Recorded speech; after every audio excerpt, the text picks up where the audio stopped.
सुप्रभात विद्यार्थियों, हमने पिछले वीडियो में बरसही जलद पढ़ना शुरू किया था। प्रस्तुत पद्य महाकाव्य रामचरितमानस के किष्किंधा कांड से लिया गया है। पहले भाग में हमने देखा कि भगवान राम व सीता के वियोग का बहुत ही सुंदर व मार्मिक वर्णन किया गया है। चलिए आज आगे पढ़ते हैं। अगला दोहा दिया गया है, वो देखिए।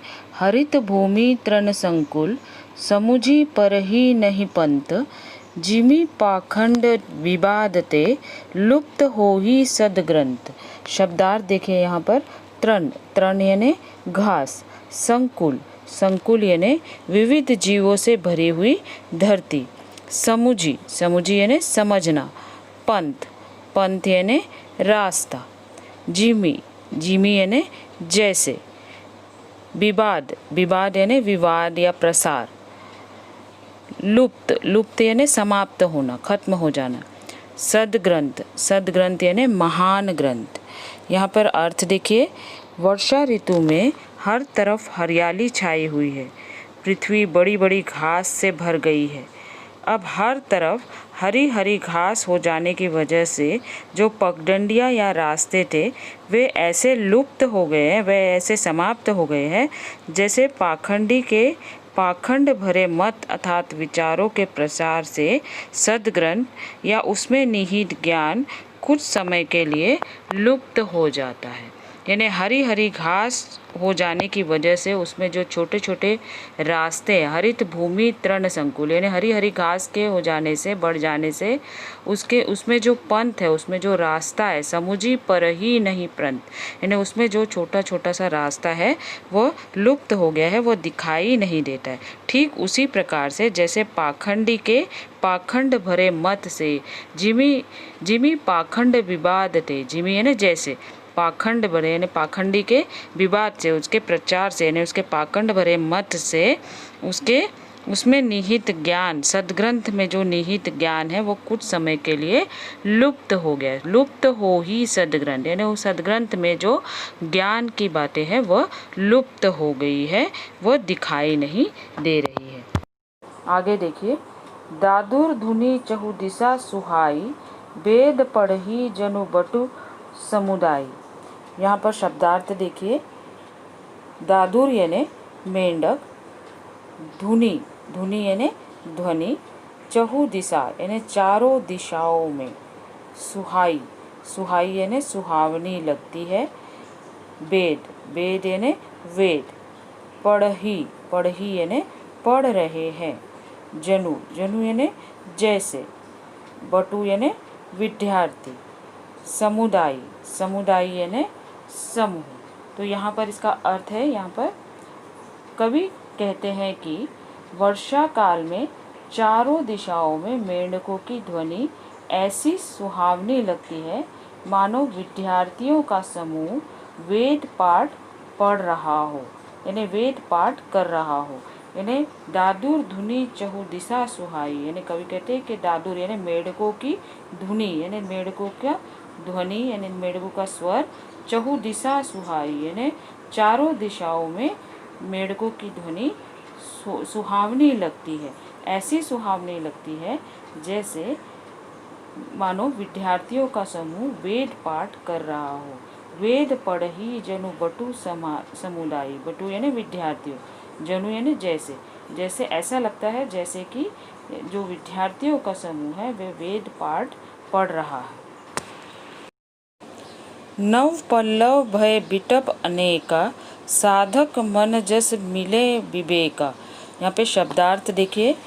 नव, नव यानी नए, पल्लव, पल्लव यानी पत्ते, भय, भय यानी आ गए हैं, बिटप, बिटप यानी वृक्ष, अनेका, अनेका यानी बहुत सारे, साधक, साधक यानी तपस्वी या साधना करने वाला, जस, जस यानी जैसे, मिले, मिले यानी मिलने पर, विवेका, विवेका यानी ज्ञान।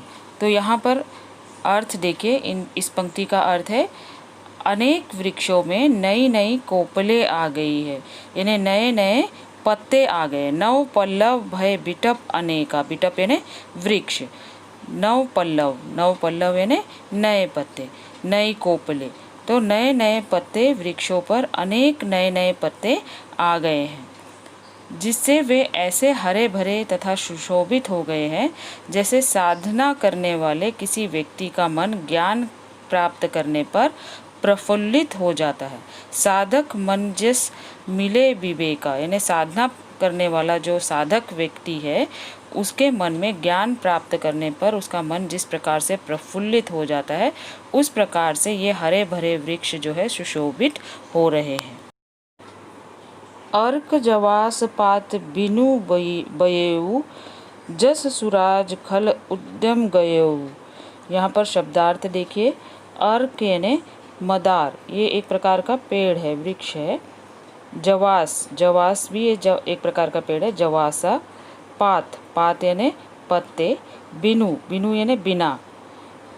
भयऊ यानी हो गए। जस, जस यानी जैसे। सुराज, सुराज यानी अच्छा राज्य। खल, खल यानी दुष्ट। उद्यम, उद्यम यानी वह कार्य जो किसी उद्देश्य सिद्ध करने के लिए किया जाए, यानी कोई उद्देश्य सिद्ध करने के लिए जो कार्य किया जाता है उसे उद्यम कहा जाता है। गयऊ यानी गया। यहाँ पर देखिए इन पंक्तियों का अर्थ है, बरसात के दिनों में मदार और जवासा के पौधे पत्तों से रहित हो गए हैं, यानी उसमें पत्ते ही दिखाई नहीं दे रहे। ये मदार और जवासा के पौधे, इसमें कोई पत्ते नहीं दिखाई दे रहे हैं। यानी अर्क जवास पात बिनु भयेऊ, यानी बिना पत्ते के हो गए हैं। उन्हें देखकर ऐसा लगता है मानो अच्छे शासक के राज्य में दुष्टों का धंधा जाता रहा हो, यानी दुष्टों का धंधा समाप्त हो गया हो। जस सुराज यानी ऐसा लगता है जैसे सुराज यानी अच्छे राज्य में खल, खल यानी जो दुष्ट होता है उसको खल कहा जाता है, यानी दुष्ट का उद्यम, उसका कार्य गयेऊ यानी चला गया, यानी खत्म हो गया है। आगे देखिए। खोजत कतहु मिलई नहीं दूरी, करई क्रोध जिमि धर्म ही दूरी। यहाँ पे शब्दार्थ देखिए। खोजत, खोजत यानी खोजने पर। कतहु, कतहु यानी कहीं भी। मिलई, मिलई यानी मिलती। धूरी, धूरी यानी धूल। करई, करई यानी करना। क्रोध, क्रोध यानी गुस्सा। जिमि, जिमि यानी जैसे। धर्म ही यानी धर्म को। दूरी, दूरी यानी दूर कर देता है। यहाँ पर इस पंक्ति का अर्थ है, धूल खोजने पर भी कहीं नहीं मिलती। खोजत कतहु मिलई नहीं दूरी, दूरी यानी धूल। खोजत, खोजने पर भी यानी ढूंढने पर भी। कतहु, कतहु यानी कहीं भी नहीं मिलती, यानी धूल खोजने पर भी कहीं नहीं मिलती। करही क्रोध जिमि धर्म ही दूरी, यानी जैसे क्रोध धर्म को दूर कर देता है, उसी तरह से वर्षा ने धूल को नष्ट कर दिया है। यानी वर्षा होने की वजह से धूल कहीं भी दिखाई नहीं देती। तो उसी प्रकार से जैसे क्रोध धर्म को दूर कर देता है, यानी क्रोध आने पर धर्म दूर हो जाता है, उसी प्रकार से वर्षा आने पर धूल नष्ट हो गई है। आगे देखिए। शशि संपन्न सोह मही कैसी, उपकारी कै संपत्ति जैसी। यहाँ पर शब्दार्थ देखिए। शशि, शशि यानी अन्न। संपन्न, संपन्न यानी भरी हुई। सोह, सोह यानी शोभित होना। उपकारी, उपकारी यानी उपकार करने वाला। संपत्ति, संपत्ति यानी धन या दौलत या जायदाद। यहाँ पर इस पंक्ति का अर्थ है, अनाज से युक्त लहलहाती हुई हरी भरी खेती पृथ्वी कुछ इस प्रकार से शोभायमान हो रही है, पृथ्वी पर कुछ इस प्रकार से शोभायमान हो रही है जैसे उपकार करने वाले व्यक्ति शोभायमान होते हैं। यानी शशि संपन्न सोह मही कैसी, यानी शशि यानी अनाज, अनाज से युक्त लहलाती हुई जो खेती है वो सोह, सोह यानी शोभा दे रही है, यानी पृथ्वी को शोभा दे रही है, कुछ इस प्रकार से शोभा दे रही है जैसे उपकारी के संपत्ति जैसे, जैसे उपकार करने वाले व्यक्ति की संपत्ति की तरह वह शोभा दे रही है। आगे देखिए। निशितम घन खद्योत विराजा जनु दम्भिन्न कर्मिला समाजा।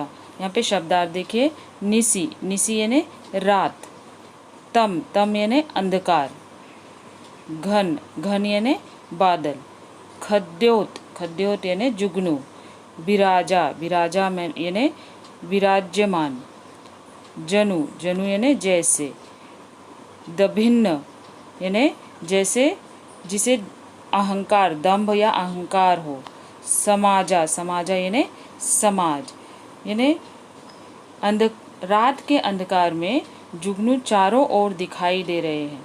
उन्हें देखकर ऐसा लगता है जैसे घमंडियों का समूह एकत्रित हो गया हो, यानी दम्भियों यानी अहंकार का समूह, यानी जो घमंडी लोग हैं, ऐसे लोगों का समूह एकत्रित हो गया है। अंधकार में जुगनू चारों ओर दिखाई दे रहे हैं, रात्रि के अंधकार में जुगनू, निसी तम घन खद्योत विराजा, यानी रात के अंधकार में जुगनू चारों ओर दिखाई दे रहे हैं और उन्हें देखकर ऐसा लगता है जैसे घमंडियों का समूह एकत्रित हो गया है।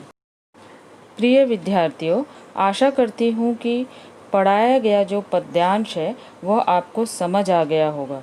तो पढ़ाए गए पद्यांश के शब्दार्थ और भावार्थ अपनी नोटबुक में लिखिए। धन्यवाद।